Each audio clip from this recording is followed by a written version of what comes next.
साक्षात् परब्रह्म तस्मै श्री गुरुवे नमः।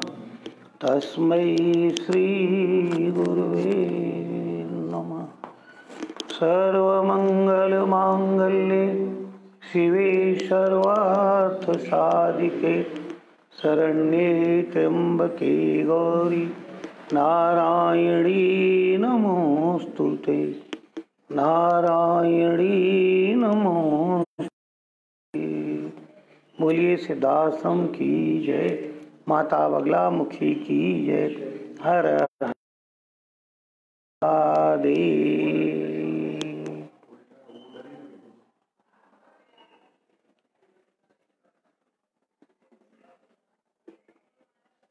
आज इस महान पर्व पे आप सभी भक्तों साधकों को मेरी तरफ से आशीर्वाद।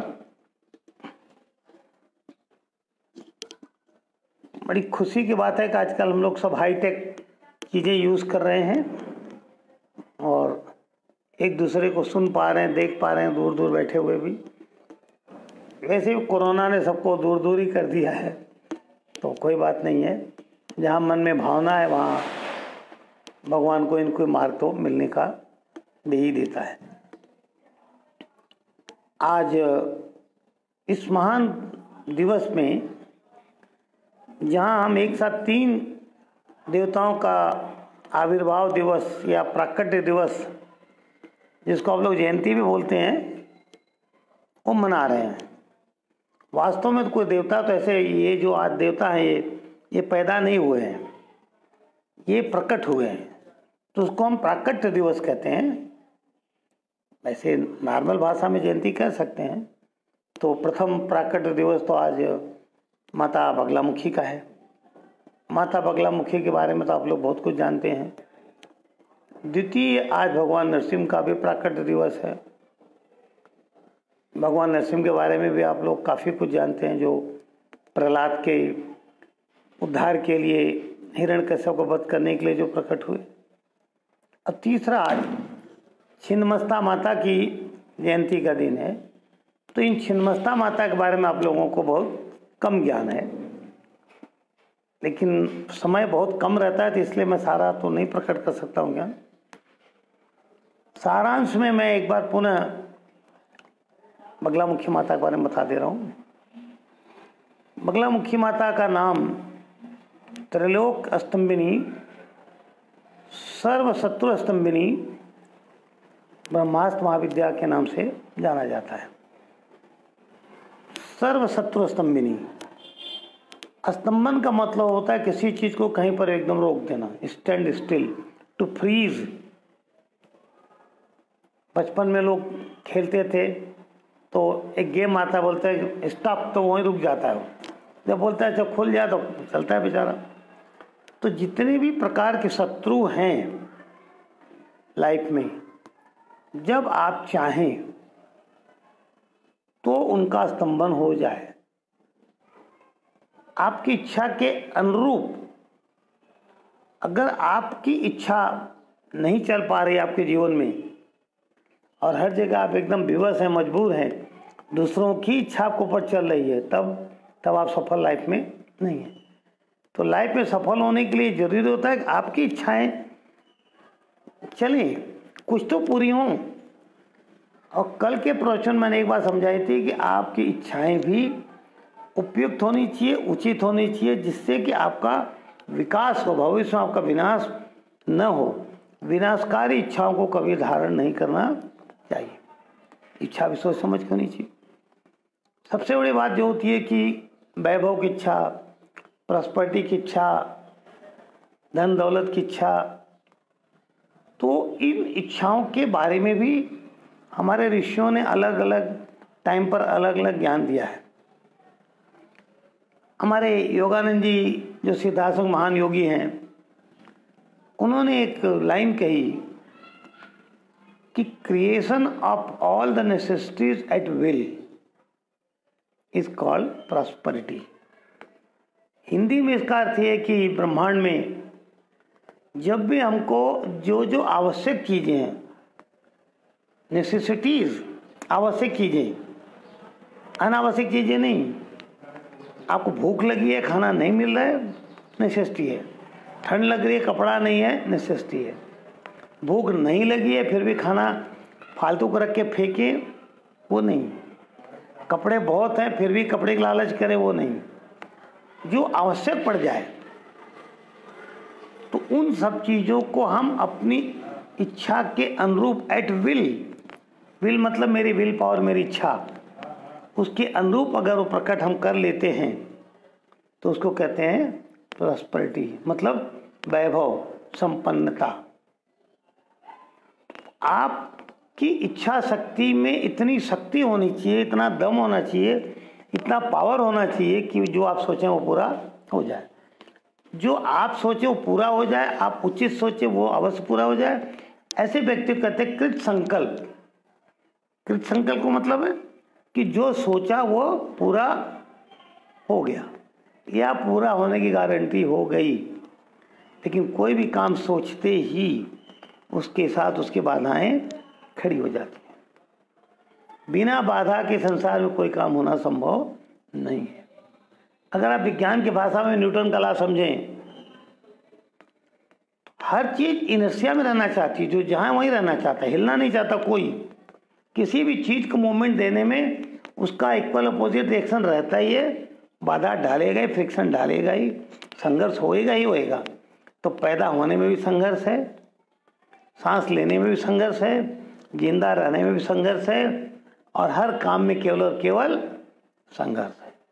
तो पहले तो लाइफ को एक्सेप्ट कर लेना चाहिए कि संघर्ष के बिना, स्ट्रगल के बिना कोई रास्ता नहीं।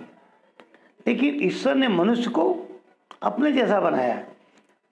अपने जैसा बनाने का मतलब क्या है कि जितनी शक्तियां ईश्वर के पास हैं वो सारी शक्तियां ईश्वर ने आपको सूक्ष्म रूप में दे रखी हैं। उन शक्तियों की सहायता से आप बहुत कुछ कर सकते हैं। लेकिन आपकी प्रारंभिक ड्यूटी क्या है कि उन शक्तियों को हम जागृत करने का प्रयास करें। और यही हम लोग चूक जाते हैं, अपनी आंतरिक शक्तियों को जगाने का प्रयास हम लोग नहीं करते। यहाँ से हम असफल होना शुरू होते। तो ये तो रहा कुछ इंट्रोडक्शन कि जहाँ भी संघर्ष आएगा उन सारे संघर्षों की स्थिति को हम शत्रु कह सकते हैं, बाधा कह सकते हैं। तो सर्व बाधा निवारणी, सर्व शत्रु स्तंभिनी महाबगलामुखी, और ये महाविद्या है। कल भी मैंने कहा था कि ये भगवान विष्णु की तपस्या से प्रकट हुई। अब ऐसा नहीं है कि विष्णु की तपस्या से प्रकट हुई। सृष्टि में जब कोई ऐसा कार्य उत्पन्न हो जाता है कि उस समय की शक्तियां नहीं काम कर पाती, तब एक नवी शक्ति को आना पड़ता है। जैसे भगवान विष्णु बहुत अवतार थे, लेकिन हिरण्यकश्यप ने ऐसा वरदान पाया था, उस वरदान की काट के लिए भगवान को नरसिंह रूप में आना पड़ा। उसी प्रकार से बगलामुखी को आना पड़ा त्रिखुर नामक राक्षस के वध के लिए। और उस राक्षस को यह वरदान था कि तुम ब्रह्मांड में बड़ा से बड़ा ब्रह्मांडीय साइक्लोन या तूफान जो होता है, वो बवंडर, वो प्रकट कर सकते हो। और उसने प्रकट किया, ऐसा तूफान प्रकट किया कि वो पूरे अपने विश्व को ही निगल जाए, धरती को भी, देवताओं को, सबको निगल जाए। ब्रह्मांडीय उसको कहते हैं तूफान, चक्रवात, हैरिकेन, जो भी कहे। अब वो जब उत्पन्न किया उसने, तो किसी से रोका नहीं गया वो। उस समय बगला माँ को प्रकट होना पड़ा तपस्या के बाद। पर तपस्या तो करनी पड़ेगी ना। आप तपस्या करना चाहते नहीं, समूह में भी तपस्या नहीं करना चाहते, अकेले भी नहीं करना चाहते। आज कोरोना है, सबको हिला दिया कोरोना ने। ये तो महामारी है ना। अगर आप दुर्गा सप्तशती को समझें, उसमें कहती है माँ की सारी महामारी मैं नष्ट करूंगी। लेकिन दुर्गा की शक्ति सामूहिक प्रयास से उत्पन्न हुई, प्रकट हुई। तो समूह में सब लोग मिल करके क्यों नहीं देवता की आराधना करने लगते? जहाँ सबको समूह में इकट्ठा होकर के आराधना करके देवता को, उस देव शक्ति को ब्रह्मांड से खींच खींच करके धरती पर ला के उसको बढ़ाना चाहिए। वो काम छोड़ के शराब की दुकान में लाइन लगा के धूत हो रहे हैं, तो उससे तो ईश्वरीय सहायता तो बहुत बड़ी नहीं मिलेगी। ईश्वरीय सहायता हमको हर अवश्य चाहिए, और उस ईश्वरीय सहायता की प्राप्ति के लिए हर व्यक्ति को अधिक से अधिक प्रयास करना चाहिए। और उसमें शत्रु स्तंभन हो, बीमारी स्तंभन हो, रोग स्तंभन हो, गरीबी का स्तंभन हो, दुर्बुद्धि का स्तंभन हो, जितने भी ज्ञात अज्ञात शत्रु है, इंटरनल एक्सटर्नल बाहरी या आंतरिक, सबका स्तंभन हो, और उन सब पर हम विजय पा जाएं, उनको दबा लें, अपनी वाणी पर कंट्रोल कर जाएं, सामने वाले की वाणी को नियंत्रण में ले लें। जब भी बोले मातंगी युक्त भाषा ही बोले, मधुर मिठास कल्याणमयी। हमारे यहाँ संतों ने कहा है कि ऐसी वाणी बोलिए मन का आपा खोए, औरों को शीतल करे, आपों शीतल होए। भाव ये कि हम ऐसी वाणी बोले मन का आपा खोए। हमारे मन में जो क्रोध है, जो अनियंत्रित जो भावनाएं हैं, शब्द हैं, इन सबको पहले हम दूर करके, खोए मीन्स इनको भूल जाएं, फॉरगेट कर जाएं। हमारी विडंबना ये है कि हम लोग किसी भी चीज को भूलना नहीं चाहते। और बड़ी बात तो किसी का एहसान तो याद रखेंगे नहीं, लेकिन अगर उससे छोटी कहीं गलती हो गई, उसको मरते दम तक लिए रहेंगे, उसको तो छोड़ेंगे, और बड़े गर्व से कहेंगे अहंकार से कि हम तो इसको मरते दम तक नहीं छोड़ेंगे। और जब आप मरते दम तक उस छोटी सी बात को पकड़ के बैठे रहोगे, तो वो छोटी बात आपको छोड़ेगी नहीं। मरने के बाद भी, अगले जन्म में भी वह बात आपके सुख शरीर में चेतना के रूप में, बीज रूप में, सीड फॉर्म में प्रकट होगी, और वो आपका विनाश अगले जन्म में भी करना शुरू कर देगी। इसलिए इस बात को ध्यान रखिए, ऐसी वाणी बोलिए। और वाणी की जो शक्ति है वो सरस्वती माता है। अगर सरस्वती माँ कंट्रोल में नहीं है, अपना शुभ प्रभाव आप पर नहीं डाल रही है, तो बगला माँ को प्रकट होना ही पड़ता है। आप समझे कि नहीं? सभी शक्तियां एक ही हैं, एक ही माँ है सब, लेकिन एक शक्ति जब उलट पलट कर रही है तो दूसरे उसको कंट्रोल करने के लिए प्रकट की जाती है, हो जाती है। जैसे आग लग रही है, अग्नि एक देवता है, उनको बुझाने के लिए क्या करेंगे? वरुण देवता है, उनकी सहायता लेनी पड़ेगी। इसी चीज़ों को जब हम समझते हैं धीरे धीरे गुरु के पास जाके, तो एक लेवल आता है कि हम शक्तियों को समझते हैं और उनका यूज करने का तरीका हमारी समझ में आने लगता है। तो ऐसी वाणी बोलिए, मन का आपा खोए, औरों को शीतल करे।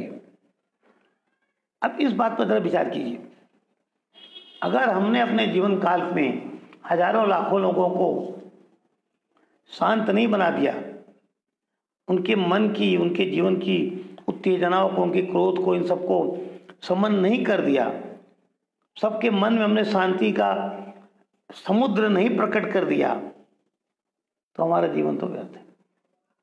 और अगर हमने सबके जीवन में तूफान ही प्रकट कर दिया, आतंक फैला दिया, ऐसा आतंक फैला दिया कि कोई आदमी चैन से नहीं जी सके, तो जब हम शरीर छोड़ेंगे या इसी जीवन में अगर हम 1000 आदमियों को आतंकित कर रहे हैं, तो उन 1000 आदमियों का आतंक प्रकट या सूक्ष्म रूप में आपको प्रभावित करेगा ही करेगा।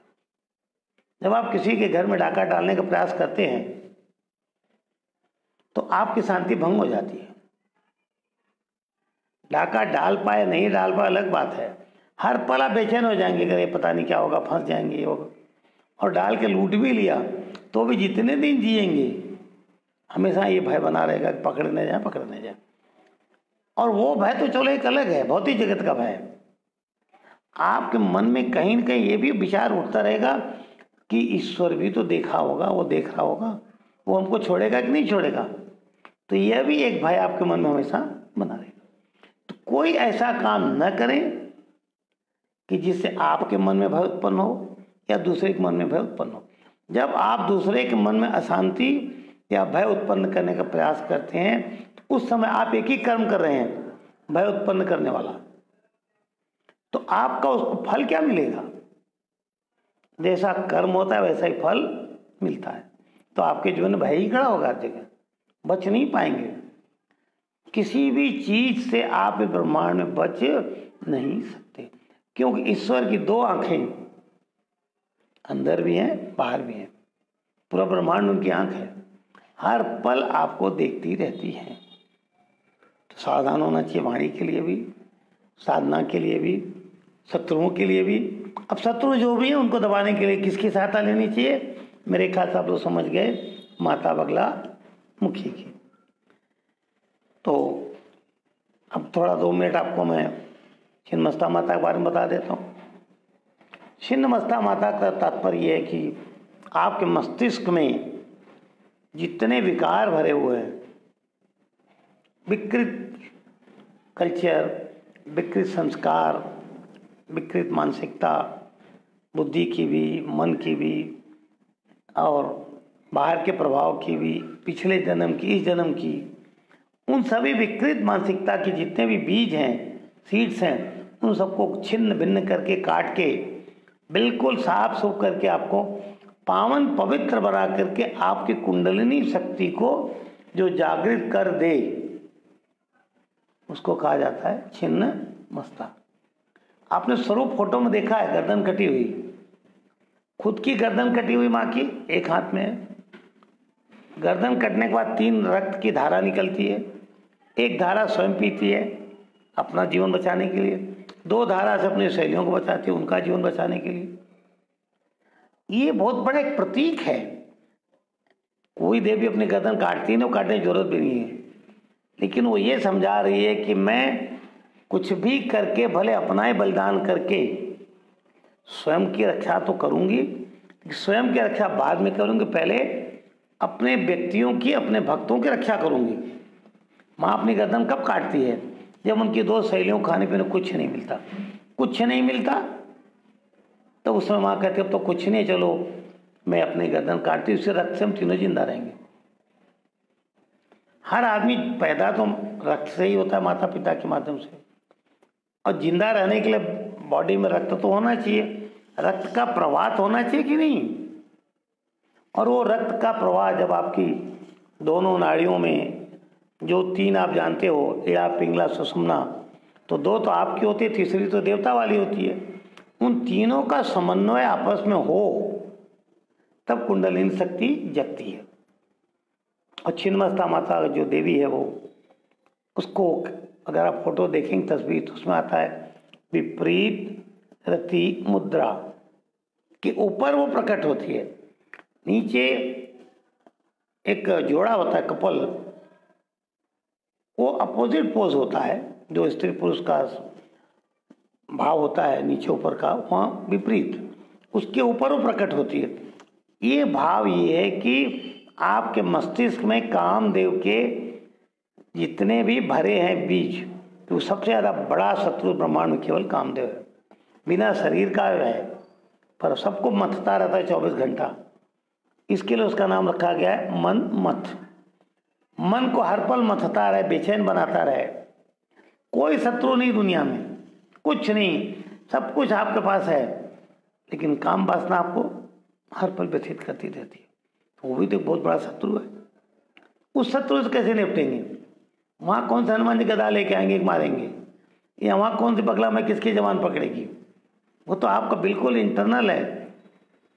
और जब आप देखेंगे, जब काम वासना उत्तेजना में आदमी जाता है तो उसकी शरीर का ब्लड सर्कुलेशन बहुत फास्ट हो जाता है, उसकी पूरी शक्ति वहाँ क्षय होने लगती है और ये विकृत अवस्था होती है। तो वहाँ पे जो शक्ति काम आती है उसका नाम है छिन्नमस्ता। पूरा छिन्नमस्ता माँ का प्रोसेस जो है वो कामदेव पर नियंत्रण का प्रोसेस है, और ये कुंडलिनी जागरण की प्रक्रिया है। 100% कुंडलिनी जागरण कामदेव पर कंट्रोल के बाद ही हो सकता है। काम वासना से युक्त व्यक्ति कुंडलिनी कभी जाग नहीं सकती, जगेगी थोड़ी देर के लिए पुनः गिर जाएगी, क्योंकि काम वासना का निवास तो मूलाधार में है। सारा काम का क्षेत्र मूलाधार से लेकर स्वादिष्ठान चक्र तक ही है, उसके ऊपर नहीं जाता हूँ। हाँ, उसके ऊपर जाता है तो मस्तिष्क में बैठा रहता है स्मृति के रूप में। इसलिए वहाँ से जब छिन्नमस्ता कृपा करे तो कुंडलिनी जगनी शुरू होती है। अब भगवान नरसिंह के बारे में तो आप लोग जान ही रहे हैं कि चाहे राक्षस कोई भी वरदान ले ले, किसी प्रकार से बुद्धि लगा के मांग ले कि हम ऐसे नहीं मरेंगे, वैसे ही नहीं मरेंगे, वैसे ही नहीं मरेंगे, तो क्या ईश्वर आपको दुनिया को बर्बाद करने के लिए छोड़ देगा? कभी नहीं छोड़ेगा। आप कितने ही शक्तिशाली बन जाएं, बहुत बड़े वैज्ञानिक आप बन जाएं, सब कुछ हो जाए, बड़ा हाईली एडवांस हो जाए और खोटे काम करने लगे, प्रकृति के साथ छेड़छाड़ करने लगे, ईश्वर की आस्था पर ही प्रहार करने लगे, तब चाहे वो कोरोना प्रकट हो जाए, चाहे कुछ भी प्रकट हो जाए, उस अवस्था में नरसिंह जैसा अवतार प्रकट हो सकता है। और वो पूरे क्रोध के अवतार हैं, क्योंकि जब हिरण्यकश्यप वध करते हैं भगवान विष्णु नरसिंह रूप में, तो उनकी क्रोध पर कंट्रोल उनको ही नहीं हो रहा है, एकदम सारा सृष्टि परेशान किया, इनका क्रोध काबू में आ नहीं रहा है, वे तो विध्वंस और कर डालेंगे। उस समय भगवान शिव को एक अवतार लेना पड़ता है उनके क्रोध को कंट्रोल करने के लिए। उस अवतार का नाम है सर्वेश्वर अवतार। तो आपको थोड़ा उसका भी ज्ञान होना चाहिए। और वो सर्वेश्वर अवतार, उस सर्वेश्वर को भी जो कंट्रोल करती है वो धूमावती माई है। ये सर्वेश्वर उनके प्रत्यंग देवता, अंग देवता है। आप विचार कीजिए कि सृष्टि के संचालन में कितनी कितनी महाविद्याएं कहाँ कहाँ लगी हैं। साधारण नहीं है सब समझ पाना। तो खैर आपको उतना डेप्थ में जाने की जरूरत नहीं है। इतना समझे कि आज तीनों का प्राकट्य दिवस है, तो आज तीनों की प्राकट्य दिवस का तात्पर्य है कि उनकी शक्ति आज जब तक वो तिथि रहेगी तब तक बिल्कुल वेरी स्ट्रांग रहेगी। जब स्ट्रांग शक्ति हो उस समय हमको चाहिए कि हम उसमें से अधिक शक्ति और उनका आशीर्वाद ग्रहण कर लें, एक्सेप्ट कर लें, रिसीव कर लें, एब्जॉर्व कर लें। तो आपको पूरा प्रयास करना चाहिए कि हम इन तीन शक्तियों को आज चतुर्दशी से लेकर कल पूर्णिमा तक 100% ग्रैब कर लें, एसिमुलेट कर लें, एब्जॉर्व कर लें। कोशिश होनी चाहिए। अब उसका तरीका सिंपल है, मंत्रों का जप। तो देवता मंत्र के अधीन है, तो जब आप मंत्रों का जप करते हैं तो देवता धीरे धीरे आप पर प्रसन्न होता है। इन तीनों देवताओं के मंत्र आपको सबको मालूम है, तो आपसे थोड़ा बहुत जो भी बने जप करें।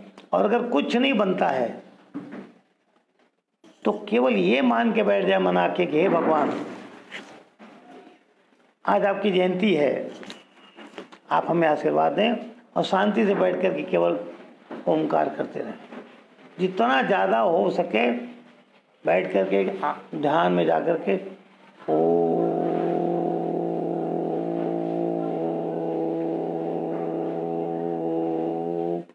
करते रहें और हाथ की मुद्रा थोड़ी ऐसी ऊपर रखें। ये शक्ति ग्रहण करने की मुद्रा है। इसलिए आपने देखा होगा भगवान शिव आपके पद्मासन बैठते हैं, ऐसे बैठते हैं। हथेली ऐसे अगर कोई नहीं बैठता है। ये जो हथेलियां हैं ये ब्रह्मांड की सारी ऊर्जाओं को एब्जॉर्व करने के इसमें सेंटर्स होते हैं। और हाथ में सबका स्थान है, नवग्रह इसी में है, भाग्य देवता इसी में है, सब कुछ इसमें है। और हथेली के बारे में बहुत से श्लोक हैं, प्रातः उठ के ये दर्शन करो। मैं समय नहीं है, मैं इसलिए उस व्याख्या में नहीं जा रहा हूँ। तो इसको पावन पवित्र रख के, और हमारे भारत में तो हमेशा ही पवित्र रखते थे, हाथ एकदम पवित्र। तो यहाँ सैनिटाइजेशन समझाने की जरूरत नहीं है। लेकिन अब क्या होगा, भविष्य में सबसे ज़्यादा बिकने वाली चीज़ हो जाएगी सैनिटाइजर। अब हर आदमी, अब भविष्य में वो लेके ही चलेंगे सब। अब वो कंपल्सरी पार्ट हो गया, समझे कि नहीं? नहीं जरूरत होगी तो भी डर के मारे लेके चलेंगे। तो हमारा जो भारतीय सिस्टम था कि हम हर पल हाथ पांव अच्छी तरह धोते रहें और बिना हाथ पांव धोए अच्छी तरह कभी खाना नहीं खाएं, ये सब जो भी हमारे सनातनी नियम है, अब वो तो थोड़े कम हो जाएंगे, लेकिन सैनिटाइज़र तो अब कंपलसरी हो जाएगा। तो जो बिजनेसमैन है अभी से उस आइटम का अपना डीलरशिप या जो भी बने मैन्युफैक्चरिंग में लग जाए, वो भविष्य का धंधा है, समझे?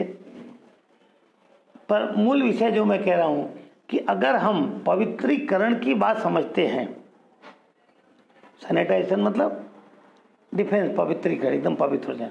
तो हमको हमारे मंत्र आते हैं, ओम अपवित्र पवित्रो वा सर्वावस्थां गतोपि वा यः स्मरेत् पुंडरीकाक्ष स बाह्य आभ्यंतर शुचि।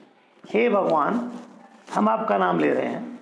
पुंडरीकाक्ष में भगवान विष्णु, तो आप वहाँ शिव का भी नाम ले सकते हैं। यो स्मरेत बृषभान या शिवाय, या जिस भी देवता का भक्त हो, हनुमान जी के भक्त है तो आप ये स्मरेत हनुमते ऐसा बोल सकते हैं। देवता को स्मरण करने से ही हम अंदर और बाहर पवित्र होने लगते हैं। लेकिन देवता को स्मरण करने की विधि क्या है? बिना हाथ पांव धोए तो स्मरण नहीं करेंगे कि ऐसे गंदे बैठ करने लग जाएंगे। और अगर कुछ नहीं मिलता है तो उसके बाईपास के लिए बोलते भाई कम से कम जल तो लेके छिड़क लो, मन से भावना तो करो कि हम स्नान कर रहे हैं। और स्नान भी कैसे कर रहे हैं? स्नान के जल में हमेशा जो जीवन की स्टाइल है हम लोगों की सनातन धर्म की, उसमें आता है गंगे जमुने सरस्वती नर्मदे क्षिप्रे। मैं पूरा नहीं बता रहा हूँ कि हे जो देव नदियाँ हैं, हमारे भारत की हर नदी को माता कहा जाता है। गंगा मैया, जमुना मैया, क्षिप्रा मैया ही हैं सब। एक नदी ब्रह्मपुत्र है, वो नद है, फिर मेल है, वो पुरुष, बाकी सब माता मानिए फीमेल्स हैं। कि हे माताएं, इस वरुण देवता का जो जल है, जल तो वरुण देवता है, उस वरुण देवता में जब इन मातृशक्तियों का प्रवेश होता है तब ये पावन पवित्र निर्मल बन जाती है। क्योंकि बिना माता के पालन तो कोई नहीं कर सकता, आपको पालन करना है। इसीलिए यहाँ कहा जाता है कि हर नदी का जल अमृत है। और गंगा मैया के बारे में कहते हैं गंगा तेरा पानी अमृत। तो भावना जब हम करके ऐसा स्नान करते हैं या जल छिड़क लेते हैं, और फिर कहा जाता है कम से कम 3 बार आचम्य, 3 बार आचमन कर लो। आचमन मतलब अच्छी तरह मुंह में पानी लेके सब साफ सुफ करके ओठ वगैरह। तो जब अच्छी तरह आप करेंगे तो बैक्टीरिया सब नष्ट हो जाएंगे। अब ये जरूरी नहीं है कि मुंह में सैनिटाइजर डाल के ही करो भाई। अगर आप अक्सर सफाई करते हो टिकेगा नहीं बैक्टीरिया, कहाँ टिकेगा? पानी में बड़ी सकते घोल के निकाल लेता है वो। अब वो नहीं होता तो बोलता है अच्छा भाई चलो छोटी आचमनी में लिख कर लो। उस स्वरूप को समझाने का प्रयास है ये। हमारे देश की कोई भी विधि जो भी है 100% साइंटिफिक है, वैज्ञानिक है। अब उसको लोगों ने पाखंड के रूप में डाल के ऐसा हल्ला मचा दिया कि हम लोगों ने सब विधि छोड़ दी। और फिर कहते हैं कि पवित्र आसने उपविश्य, पवित्र आसन पर बैठिए।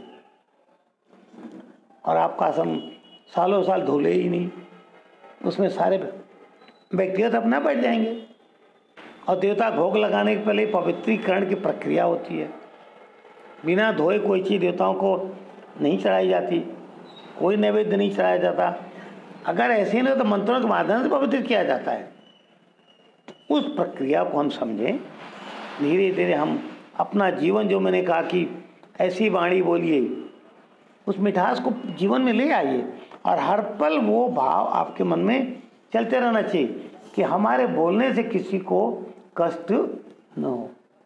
हम ऐसा बोले नहीं कि दूसरे को क्रोधित कर दें, ऐसा कभी नहीं बोले कि दूसरे का विनाश करा दें। क्योंकि जो आप करा देंगे किसी का, वो फल आपके हिस्से में लौट के आएगा। साईं बाबा ने एक दिन एक संदेश दिया, अगर कोई व्यक्ति अपने जीवन में हजारों घरों में खुशियों के दिए जला दे या सैकड़ों घरों में खुशियों के दिए,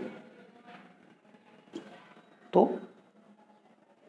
हजारों घरों की शक्ति है, वो प्रकट होके कहाँ जाएगा?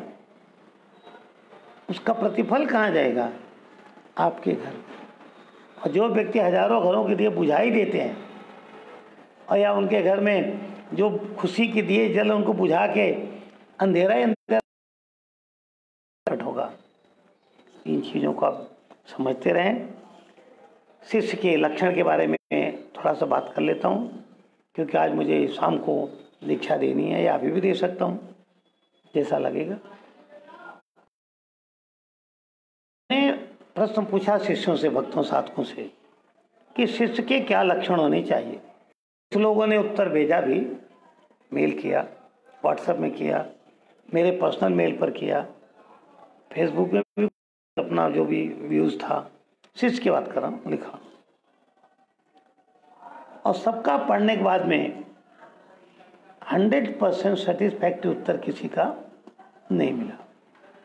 हाँ, थोड़ा अच्छे उत्तर आए जरूर, और कुछ का तो कोई रिस्पांस ही नहीं है। अब मुझे लगता है जैसा कोई रिस्पांस ही नहीं है, जो कभी सोचता नहीं शिष्य के लक्षण क्या है, क्या होने चाहिए, तो उनको दीक्षा दी जाए कि नहीं दी जाए, ये तो फिर भी हर आदमी चाहेगा हमको बड़ी दीक्षा मिल जाए, महान शक्तिपात मिल जाए। तो जैसे आपकी पात्रता योग्यता होगी उस अनुरूप आपको दीक्षा अवश्य दूंगा सबको। पर दीक्षा देने के बाद कैसा फल मिलता है वो मैं आपको समझा दे रहा हूँ। ये सूर्य भगवान हैं, दोपहर को खूब चमक रहे हैं, 12 से 2 एकदम फुल शक्ति प्रभावित, पूरी उनकी हीट चल रही है। अब उनके सामने कोई प्लास्टिक है, कोई लकड़ी है, कोई लोहा है, एल्युमिनियम है, पीतल है, दुनिया भर की चीज़ें पड़ी हैं, कागज है, हरे भरे पत्ते भी पड़े हैं। अब सब पर उनका प्रभाव तो पूरा पड़ गया। अलग अलग देख के तो उन्होंने शक्ति नहीं प्रभावित की, लेकिन अगर 1 घंटे आधे घंटे बाद सबको छू के देखो तब तो बहुत से तो तब भी गर्म रहेंगे, बहुत से तो तुरंत ही ठंडे हो जाएंगे। हर करंट नहीं जा सकता, उसके लिए तांबा जैसा तो कुछ तो होना चाहिए। तो जो शिष्य साधक हैं, अगर वो उस लायक हैं तो शक्ति तो भेजी जा रही है, जाएगी, और उस लायक नहीं है तो नहीं जाएगी, और गई भी तो टिकेगी नहीं। अब शिष्य के लक्षण मैं आपको संक्षेप में बता दे रहा हूँ। हमारे गुरुजी ने बहुत लक्षण समझाए, शास्त्रों में बहुत से लक्षण लिखे हैं शिष्य के। उन्होंने 5 प्रमुख लक्षणों की चर्चा की गुरुजी ने। प्रमुख कह रहा हूँ, ये नहीं उतने ही हैं, उसके अलावा भी लक्षण हैं। लक्षण तो बहुत हैं, और कम से कम 108 लक्षणों का वर्णन तो शास्त्रों में है कि शिष्य में इतने लक्षण होने चाहिए। तो हम आपको इसमें कुछ बता दे रहे हैं समय का अभाव देखते हुए।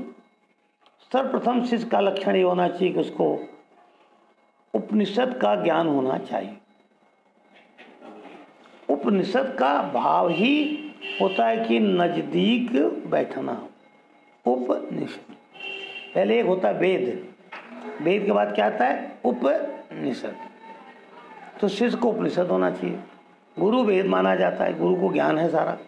अब सारा ज्ञान है तो आप जब नजदीक बैठेंगे तब तो ग्रहण होगा ना, कि बहुत दूर से हेलो हाँ गुरु जी तो आशीर्वाद है, तो आशीर्वाद तो ही है, तो ज्ञान तो नहीं ना जाएगा उससे।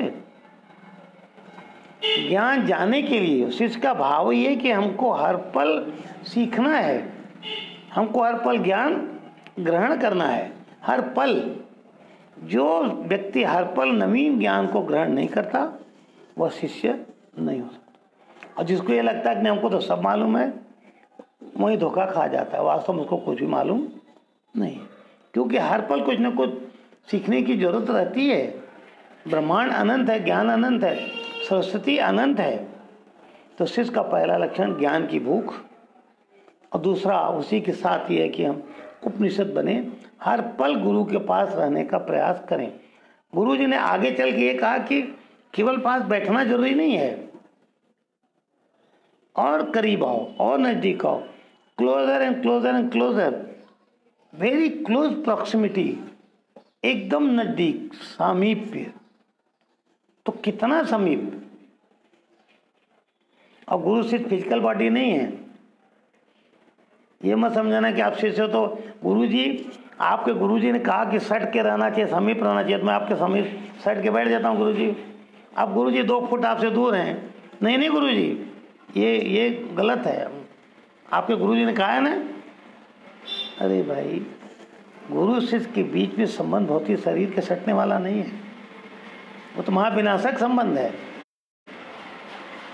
आत्मा से आत्मा का कनेक्शन, मन से मन का कनेक्शन, बुद्धि से बुद्धि का कनेक्शन, ज्ञान से ज्ञान का कनेक्शन। इसलिए जो दीक्षा में मंत्र दिया जाता है, तम प्राण मम प्राण, तम चित्तम मम चित्तम, तव देव मम देव, तव ज्ञान मम ज्ञान, वो भाव है समीपता का। तो जितना भी गुरु का ज्ञान है वो सारा ज्ञान तुम्हारे अंदर 100% उतर जाना चाहिए। अगर ऐसी क्रिया होती है तब तो आप गुरु हैं, आप शिष्य हैं। और अगर परफेक्ट शिष्य बन गए, पूर्ण शिष्य, क्योंकि शास्त्र कहता है पूर्ण मेवाव शिष्यते, उस पूर्णत्व की व्याख्या जो हम पूर्ण मद से शुरू हुई है शिष्यते तक, अगर आप पूर्ण शिष्य बन गए तो निश्चित रूप से आप पूर्ण गुरु बन गए। और पूर्ण गुरु बन गए तब क्या होगा? ब्रह्मांड की सारी शक्तियां आपके साथ रहेंगी। लेकिन पूर्ण गुरु बनना सरल नहीं है, और पूर्ण गुरु बनने के बाद कभी सोचना भी नहीं चाहिए। जो व्यक्ति गुरु बनने की सोच लेगा, इसका मतलब शिष्य बना नहीं। क्यों? अगर तुम शिष्य हो, तुम गुरु बने सोच कैसे रहे हो? शिष्य ही रहो, आगे गुरु की इच्छा। तो ये एक लक्षण था, ज्ञान की भूख, समीपता। दूसरा, सेवा की प्रचंड भावना। आपको अगर शिष्य का उदाहरण देखना हो, क्योंकि हम लोग उदाहरणों ज़्यादा सीखते हैं, ऐसे तो थ्योरेटिकल नॉलेज नहीं काम आती, अगर एग्जाम्पल दे दो तो अच्छा है। तो हनुमान जी को देखिए, हनुमान जी में जितने भी गुण हैं, लक्षण हैं, वो सारे लक्षण एक शिष्य में होने चाहिए। हनुमान जी ने कभी नजर उठा के राम से भी बात नहीं की, और आज के शिष्य तो नजर उठा के क्या, तो गुरु जी से कोई भी भाषा भी बोल सकते हैं, शिष्य नहीं है।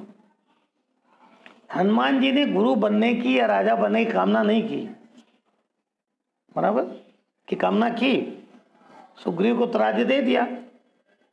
हनुमान जी को क्या मिला? और आपने कथा पढ़ी है कि जब लोगों को कुछ नहीं मिला तो लोगों ने राम को बोला आपने इनको दिया नहीं तो मोती की मालाएं दे दिया। हनुमान जी ने तोड़ ताड़ के दिखा दिया कि भैया इसका मुझे क्या लेना देना है, फाड़ के दिखा दे हृदय कि ये तो यहाँ है। वो शिष्य है, वो भक्त है, वो सेवा भावी हैं, वो लोक कल्याणकारी हैं, वो संकट मोचन है। संकट मोचन मतलब अपने इष्ट का संकट पहले दूर करने के लिए ठान ले, और उसके शरण में जो आ गया उसका भी संकट दूर कर ही दे। जो व्यक्ति अपने संकट नहीं दूर कर सकता, अपने गुरु, अपने भगवान, अपने देश, अपने राष्ट्र का संकट नहीं दूर कर सकता, वो दुनिया का संकट कभी दूर नहीं कर पाएगा। और फिर भी कोई कहे कि नहीं हम संकट मोचन है, तो पाखंड है। परिभाषा दिखनी चाहिए, गुरु के लक्षण दिखनी चाहिए, लक्षित होनी चाहिए। तो हनुमान जी के उदाहरण को आप समझते रहो और उन सारे गुणों को अपने अंदर आत्मसात करते रहो। इसीलिए तुलसीदास जी ने लिखा, जय जय जय हनुमान गोसाई, कृपा करो गुरुदेव ने। उन्हें पता है कि हनुमान जी परफेक्ट भक्त हैं, परफेक्ट शिष्य हैं। इन हनुमान जी को गुरु की कृपा मालूम है कि उनके गुरु ने इनके ऊपर कैसी कृपा की। इसलिए तुलसीदास जी ने कंडीशन लगा दी, हनुमान जी कृपा तो आप करेंगे, करेंगे ही करेंगे, लेकिन किस प्रकार से करिए? जैसे आपके गुरु जी ने की। अब ये लाइन का अर्थ समझना पड़ता है। कोई भी पोथी पढ़ के आपको ज्ञान कभी प्रकट होने वाला नहीं, क्योंकि उस ज्ञान के मर्म को कब समझेंगे? जब आपके अंदर उस पोथी वाला देवता प्रवेश कर जाता है, तो वो देवता ओरिजिनल ज्ञान देता है। आप पोथी पढ़ के पढ़ेंगे तो आप लट्टू तोता ऐसा पढ़ेंगे।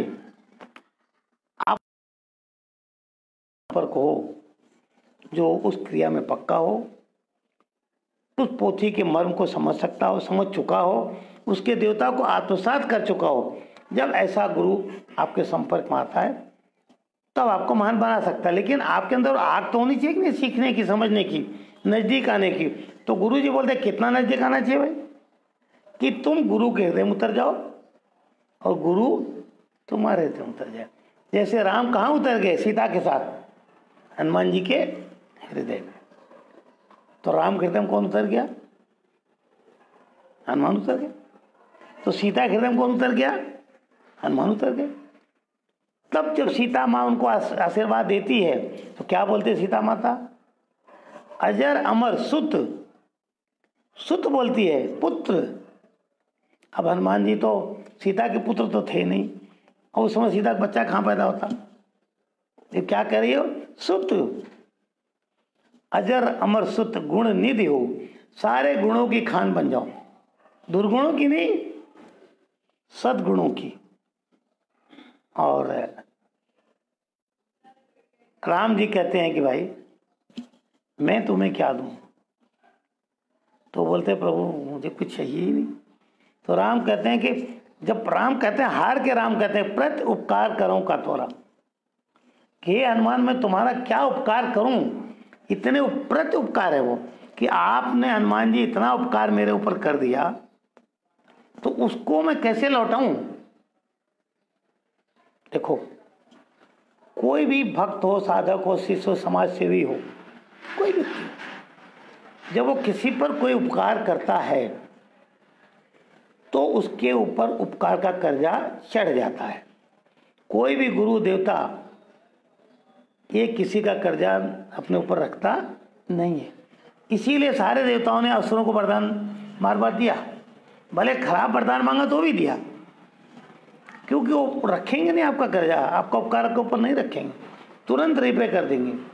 तो राम भी कहते हैं कि हनुमान जी का तो बहुत उपकार हो गया, अब क्या करूं, मैं परेशान है। तब पूछते हैं कि क्या उपकार करूं? तो हनुमान जी तो खैर क्या मांगेंगे, आप लोग जानते हो, मैं उसमें भी नहीं जा रहा हूं। लेकिन अगर शिष्य का, भक्त का, साधक का रियल संकट मोचन का और एक पूर्ण सफल व्यक्तित्व जो ब्रह्मांड में सर्वत्र आ जा सकता है, जो अजर अमर है, शरीर छोड़ा नहीं, ऐसा कुछ आपको लगे तो उस व्यक्ति की कॉपी करो, उसकी नकल करो। और नकल का मतलब ये नहीं कि उसके साथ एक गदा ले घूमने लगो, एक कपड़ा पहन लो, ये सब नहीं। वो तो भीख मांगने वाले वही नकल कर घूम रहे हैं, कहीं कूदेंगे हम हनुमान जी अल्लाह पैसा दो, ये सब नकल नहीं। जिसके रोम रोम से हर पल को राम राम राम निकलता हो, और जो समुद्र डांकने में भी चूकता नहीं हो, चलो हम डांक जाएंगे, सीधा पता लगा खाएंगे। और वहां भी कहते हैं जब परीक्षा लेने सब आते हैं समुद्र डांकते हुए, तो कहते हैं राम काज कीने बिना मोह कहाँ विश्राम, कि बिना राम का काम किए अर्थात बिना सीता मैया का पता लगाए मुझे रेस्ट नहीं, विश्राम नहीं। तो वो अपने इष्ट के, अपने गुरु के काम के लिए कटिबद्ध हैं।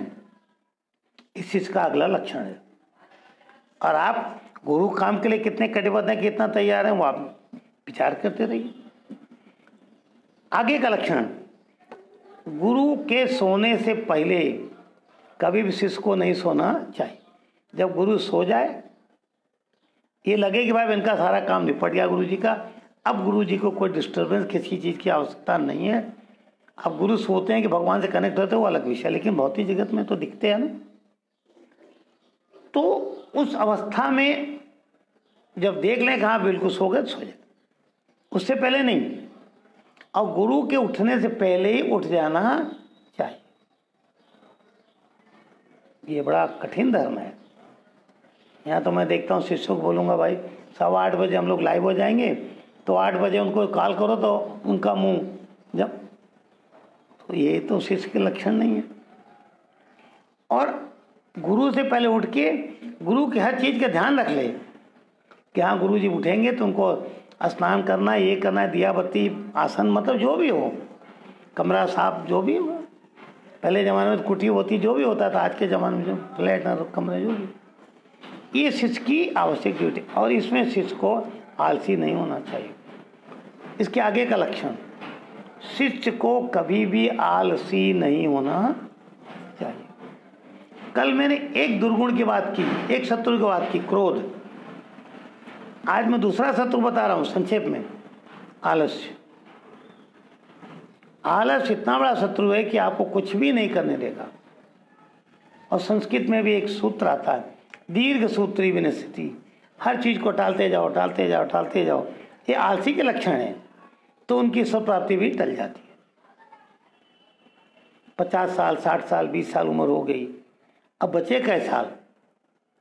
मान लो किसी की 50 के ऊपर उम्र हो गई, 58 गवर्नमेंट ने बोला भाई तुम रिटायर हो गए, तो अब 58 के बाद मान लो 100 साल जी भी जाए, तो 50 साल, 42 साल ऐसा जिएगा, 40 साल, उसमें आधा तो सोएगा 20 साल, और आधा जो बचेगा उसमें कुछ नहाएगा, धोएगा, ब्रश करेगा, टीवी देखेगा, व्हाट्सअप देखेगा, ये वो करेगा, और भी बहुत साल निकल गया।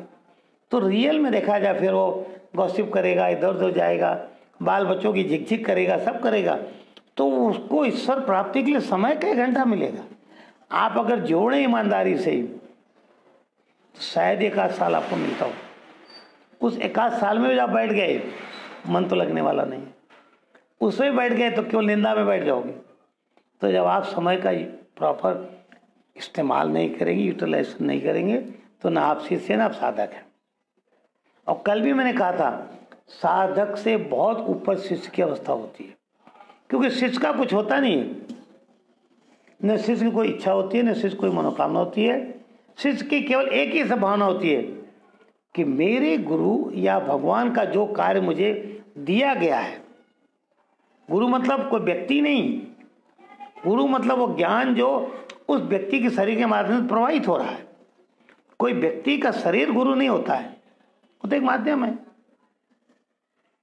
तो वो भाव जब शिष्य का होता है तो वो शिष्य बनने लगता है।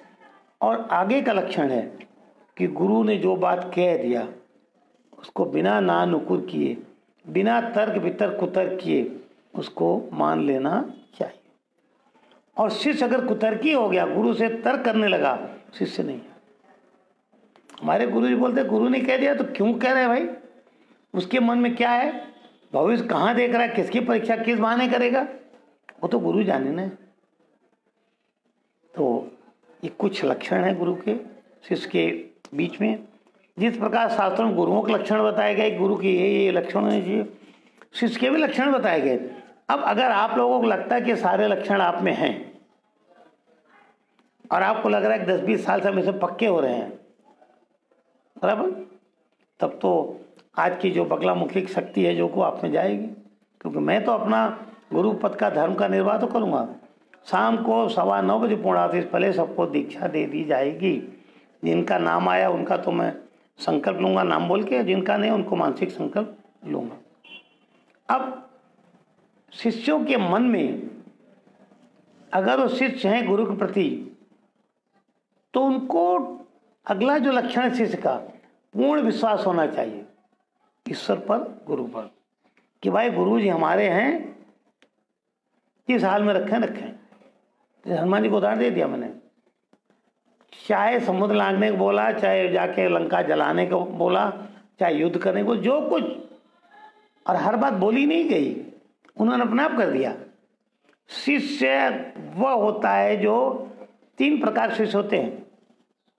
एक, गुरु ने कोई बात कही तो कहने के बाद वो कर दे, ये तो एक कैटेगरी है। दूसरा होता है गुरु ने कहा तो नहीं, लेकिन शिष्य को लग रहा है कि ऐसा होना चाहिए, वो कर दिया। और तीसरी कंडीशन जो सर्वोत्तम कंडीशन है कि गुरु कहे न कहे, गुरु सोचे न सोचे, शिष्य उस कार्य को एडवांस में सोच के पूरा कर दे, वो परफेक्ट शिष्य होता है। तो आप लोग अपनी अपनी कैटेगरी की पहचान कर लो।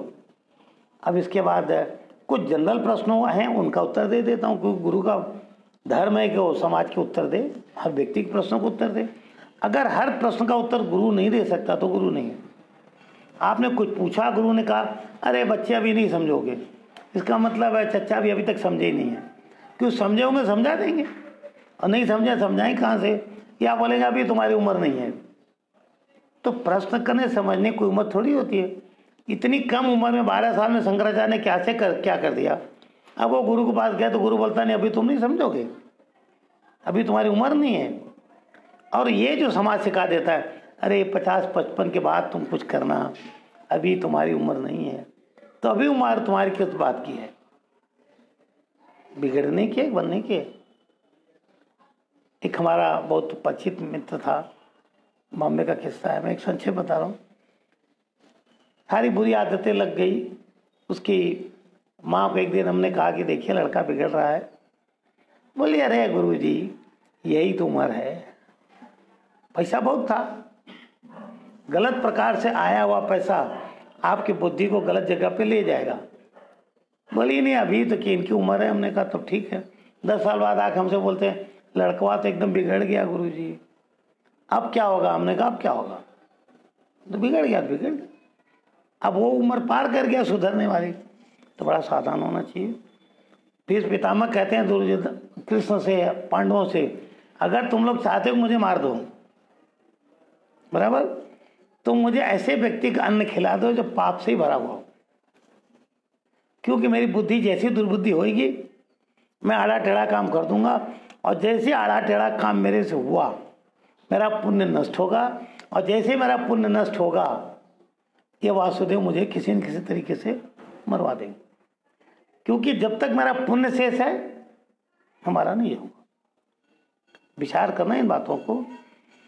तो अब एक प्रश्न है, हर आदमी अपने भविष्य के लिए चिंतित होता है, और सबका एक प्रश्न होता है, मेरा भविष्य क्या, मेरा भविष्य क्या, मेरा भविष्य क्या। मैं भी सोचता हूं कि किसी व्यक्ति का भविष्य क्या, तो किसी भी व्यक्ति का भविष्य जानने के लिए उस व्यक्ति को पहले अपने आप पर विचार करना चाहिए। दूसरे से पूछने से अच्छा है पहले अपने आप पर विचार करें कि मेरा वर्तमान क्या, समझे कि नहीं। भविष्य का प्रश्न पूछने से पहले क्या होना चाहिए, हमारा वर्तमान क्या। वर्तमान से मतलब कि जिस समय मैं प्रश्न पूछ रहा हूं उस समय मेरी स्थिति परिस्थिति, मेरी शक्तियां, मेरा ज्ञान, मेरी क्षमता कार्य की, सोचने की, करने की, मेरा परिवेश, मेरी मानसिकता और मेरे अंदर जो दुर्गुण या सद्गुण हैं वो सब, प्लस इसके अलावा भी जो मेरे चित्त में कई पीढ़ी के जो संस्कार चल रहे हैं, ये सब आपके वर्तमान का आधार है, आपका मूलाधार है। तो वो विचार करना चाहिए कि मेरा वर्तमान क्या, और वर्तमान हमेशा डिसाइड होता है भूतकाल के आधार पर कि हमने आज तक क्या कर दिया। स्कूल जाना था तो गए नहीं, पढ़ना था तो पढ़े नहीं, जब माँ बाप ने मना किया कि भाई ये गलत काम मत करो तो हम माने नहीं, बराबर। बहुत सारे, मैं बहुत व्याख्या नहीं दे रहा हूँ कि उस समय बहुत ही कम है। तो पहले अपना भूतकाल विचार करना चाहिए, और जैसे अपना भूतकाल विचार करने जाएंगे तो हमको अपने माता पिता से लेके, ननिहाल से लेके, नाना नानी से लेके 3 पीढ़ी तक का इतिहास जानना चाहिए, क्योंकि आपके रक्त में, आपके चरित्र में, आपके कैरेक्टर में, आपके सोचने के दृष्टिकोण, परिपेक्ष में, सब जगह इन सारी चीज़ों का इन्फ्लुएंस है, जबरदस्त इन्फ्लुएंस है। अब उनमें जो भी दोष इकट्ठा है उन दोषों को निकालने का प्रयास करें। जब तक आप उन दोषों को निकाल नहीं पाएंगे ना आपका वर्तमान सुधरेगा ना आपका भविष्य सुधरेगा। और भविष्य की चिंता ईश्वर के ऊपर छोड़ देना चाहिए। लेकिन वर्तमान में एक भी क्षण आपसे कोई गलत ना काम हो, ये आपको अपने हाथ में लेना पड़ेगा। एक उदाहरण हमेशा दिया जाता है कि जब माँ को बच्चा पैदा होने वाला होता है तो इस स्तन में दूध बन जाता है, आगे पीछे कभी दूध बनता नहीं है किसी भी स्त्री के स्तन में। तो उसी क्षण दूध क्यों बनता है, और उतना ही दूध बनता है जितने में उस जीव का, उस बच्चे का पालन हो जाता है, ज़्यादा नहीं बनता। अगर हर महिला को बहुत दूध बनने लगता तब तो घरों में दूध की कमी कभी होती नहीं, भर भर के रख देते फ्रीजर में। पर भगवान उतना ही दूध देते हैं जितने को जीव को आवश्यकता है, और केवल तब तक देते हैं जब तक उसको दांत ना निकल जाए, खाने पीने लायक ना बन जाए। इसीलिए बोलते हैं दूध के दांत। तो दूध की जहाँ जरूरत है ईश्वर ने दूध दिया। वो उस ईश्वर को यह पता है कि ये व्यक्ति या ये जीव जो धरती पर जा रहा है इसको क्या आवश्यक है, वो अवश्य देगा। तो अगर आपको अपना वर्तमान भविष्य सुधारना देखना है तो ईश्वर की व्यवस्था को समझें, और ईश्वर कभी भी आपके साथ अन्याय नहीं करेगा, आपके कर्मों का ही फल देगा, चाहे आज दे चाहे कल दे। तो भविष्य की चिंता छोड़ करके अपने वर्तमान सुधारने का प्रयास करो। और तीसरी जो सबसे महत्वपूर्ण बात है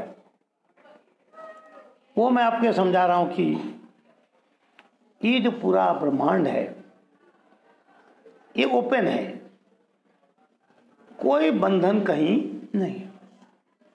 हमारे गुरुजी बाबा जी सिखाते थे कि देखो हर व्यक्ति उड़ता है आकाश में, हर जीव उड़ता है, उड़ना चाहता है। और लोग भी कहते हैं हाँ बच्चा आजकल खूब उड़ रहे हो, ऐसा कहा जाता है ना। तो जिसकी जो क्षमता है उतना वो उड़े, उड़ने को कोई मनाही नहीं है। हर व्यक्ति अपने भविष्य की उड़ान भर सकता है, उड़े, कोई रोक टोक नहीं है। आप किसी कंपनी में नौकरी कर रहे हैं, या आपने कोई दुकान खोली है, या आप गुरु के आश्रम में रह रहे हैं, या आपको ईश्वर ने जो भी ड्यूटी दिया आप उस ड्यूटी को कर रहे हो, अब उसमें आपको ये चिंता लगी कि मेरा भविष्य क्या, मेरा भविष्य क्या, बराबर है। तो किसी कंपनी वाले ने आपको बांध के तो नहीं रखा, आप उससे बड़ी कंपनी खोल सकते हो, खोलो। आपको कोई कहीं बांध ही नहीं सकता, क्योंकि कोई बंधने वाला नहीं है। तो जो जिससे जितना उड़ते बने उड़े, कोई रोक नहीं सकता। हो सकता है भविष्य में ऐसा एक टाइम आ जाए कि पूरा विश्व बोले कि भाई मोदी जी को सबका लीडर बना दो, योग्यता देखते हुए। अगर आप में कोई योग्यता है, कोई क्षमता है, तो क्या प्रकृति आपको साधन नहीं देगी? बताइए। बिना अपनी क्षमता का विकास किए खाली वो सरकारी भेंट लेने के लिए बैठे रहो भिखमंगे जैसा कि सरकार हमको ये देगी वो देगी, ये तो मनुष्य का लक्षण नहीं है। पुरुषार्थी बनो, अपनी क्षमता को विकसित करो, अपनी क्षमता का परीक्षण करो पहले, और अगर है और विकसित करो। इस ब्रह्मांड में अनंत संभावनाएं हैं, कोई किसी को रोकने वाला नहीं है, कोई किसी को रोक सकता भी नहीं है। तो प्राय लोग मेरे आश्रम पर भी आते हैं तो बोलते हैं गुरु जी अब इसका भविष्य क्या, मेरा भविष्य क्या, उसका भविष्य क्या। एक जनरल प्रश्न है, हर व्यक्ति का भविष्य क्या, हर माँ बाप को फिक्र है कि मेरे बच्चे का भविष्य क्या। भाई तेरे बच्चे का भविष्य वही जो तुमने निर्माण कर दिया है। अब मन्यु ने जो कुछ सीखा माँ के पेट में सीख लिया, सिखाया अर्जुन ने। तो एक जीव माँ के पेट में बहुत कुछ सीख लिया, उसके भविष्य का आधार तो वहीं बन चुका है। अब उसमें कोई देवता गुरु कितना करेगा? उस सारे कचड़े को अपने अंदर जो जाले आपने जमा रखे हैं को धुआवती की कृपा से साफ करो, सब कचड़ों को निकालो, उन महाविद्याओं को समझो, बगला को भी समझो, और इन सब की चाबी केवल केवल गुरु है। उस गुरु कृपा को भी समझो, और हर परिस्थिति में ईश्वर पर सरेंडर करके रखो। अपने कर्म में न्यूनता नहीं लानी चाहिए, क्योंकि गुरु देवता ईश्वर नवग्रहों की आंख बहुत तेज है। बात आपसे करेंगे, समझेंगे कहीं, विचार कुछ करेंगे, और आपके सारे मनोभाव जान जाएंगे, और आपको प्राप्त वही होगा जो आपने कर रखा है। कोई तर्क वितर्क ईश्वर के यहाँ नहीं चलता। आपका भविष्य किसके हाथ में है? आपके हाथ में। आपका चिंतन, आपकी योग्यता, आपका जो पार्श्व भाग है ना, उसको सर्किल जिसमें आप रह रहे हो, जिनका इन्फ्लुएंस आप पर पड़ रहा है। मेरा प्रभाव आप पर पड़ता है आधा घंटा, तो 23.5 घंटा आप पर प्रभाव पड़ता है दूसरे लोगों का। उस 23.5 घंटे में भी आजकल अधिक से अधिक प्रभाव पड़ जाता है आपके ऊपर यूट्यूब का। और जो नई उम्र वाले हैं उनके ऊपर तो कौन सा प्रभाव पड़ता है मैं तो मुझ से नहीं बोलूँगा। सारा समय तो आपका मोबाइल में यूट्यूब में चला जा रहा है। साधना आपको करनी नहीं है, ईश्वर से आपको जुड़ना नहीं है, गुरु की बात पर भरोसा ही नहीं है, तपस्वी बनना नहीं है, कुछ करना नहीं है, आदत सुधारनी नहीं है, कुछ भी नहीं करना, निखटू सा बैठा रहना है। फिर भी प्रश्न क्या है, मेरा भविष्य क्या? तो हनुमान जी का भविष्य क्या था भाई? जब लंका जीत ली गई, सब जाने लगे, तो हनुमान जी को तो राम ने कुछ दिया नहीं। राजा थे, 1-2 राज्य दे दिए तो 2-4 गांव जा भाई। तो हनुमान जी भविष्य कैसा था? आज उनका भविष्य कैसा है? साईं बाबा का भविष्य कैसा था? कितनों भला कर दिया, और आज उनके नाम पे, उनके आश्रम पे आपका भविष्य कैसा? विचार करते रहो।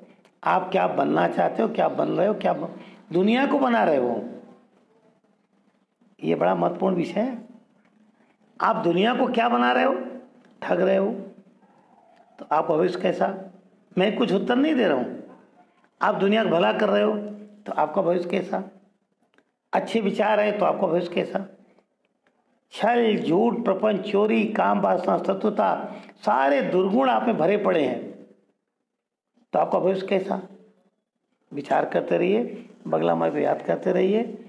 इन तीनों देवताओं के बाद मेरी तरफ जयकार बोलिए भगवान नृसिंह की जय, छिन्नमस्ता माई की जय, बगला माई की जय। आज शाम को 9:15 बजे पूर्णावती है। मैं उसके पहले ही मैं सबको दीक्षा प्रदान कर दूंगा जिनके नाम आए हैं। और जिनकी जिस हिसाब से योग्यता है उनको अवश्य दीक्षा प्रदान कर दी जाएगी। और ये आपने जो बगला माई की साधना आप कर रहे हैं उसको कल तक करिए, आज स्टॉप मत करिएगा, क्योंकि बगला माँ प्रकट हुई है चतुर्दशी के रात्रि में 3:15 साढ़े 3 के बीच में, मतलब आज की रात 3:15 साढ़े 3 के बीच में बगला का रियल प्रकट होता है। तो उसका प्रभाव तो चतुर्दशी में उत्पन्न जरूर है, लेकिन प्रभाव उसका पूर्णिमा में लग जाता है। इसलिए आपको कल पूर्णिमा है, कल तक लगे रहना चाहिए इस साधना में। करो, बगला बगला करते रहो। छिन्नमस्ता माई को भी थोड़ा बना लो। छिन्नमस्ता माँ प्रकट हुई थी दिन में और बगला माँ प्रकट हुई थी रात्रि में, और भगवान हिरण्यकश्यप को मारने के लिए संध्या वेला में प्रकट हुए थे। तो आपको मालूम है उसने वरदान ही ऐसा मांगा था, न दिन हो न रात हो। सबके नक्षत्र अलग अलग हैं, वो मैं इस समय इतना व्याख्या नहीं कर पाऊंगा। सबको मेरा बार बार आशीर्वाद है। जिसके मन में जो भी संशय जिज्ञासा हो, मेल करो, प्रश्न करो, मुझे फ़ोन करके पूछो, मैं सबका समाधान दूंगा। और एक शिष्य का धर्म यह है कि हर पल गुरु के आश्रम के बारे में, गुरु के जितने शिष्य हैं, गुरु संबंधित हर चीज उसकी होती है। गुरु का घर भी शिष्यों का ही घर होता है, तो उसके कल्याण के बारे में सोचना शिष्य का ही धर्म है। आपको हर पल सोचना चाहिए कि एक रोटी हमने खाई तो जो आश्रम पर हैं या जो गुरु कार्य में दुनिया भर में लगे हैं उनको रोटी मिली कि नहीं। और ये भाव आपके मन में नहीं है तो आप शिष्य तो नहीं है। दिखावटी हो सकते हैं, मेरे सामने आएंगे, आंसू गिराएंगे, गंगा जमुना बहाएंगे, गुरुदेव मैं जान देने को तैयार हूँ। अरे तेरी जान लेके क्या होएगा? आप मुझे टेस्ट करो गुरुजी, टेस्ट करने की जरूरत क्या है? तू अपने आप को टेस्ट कर लो, खत्म बात। खुद ही परीक्षण कर लो ना तुम कितने समर्पित हो।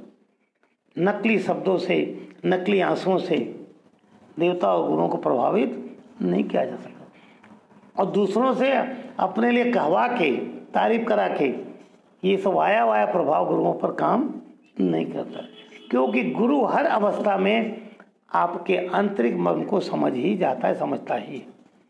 तो आपकी धर्म है, ड्यूटी है कि आश्रम के विकास के लिए हर पल विचार करते रहें, संस्था को बढ़ाते रहें। आप तो ये भी नहीं करेंगे कि 10 आदमी को चलो ये लेक्चर ही फॉरवर्ड कर दें।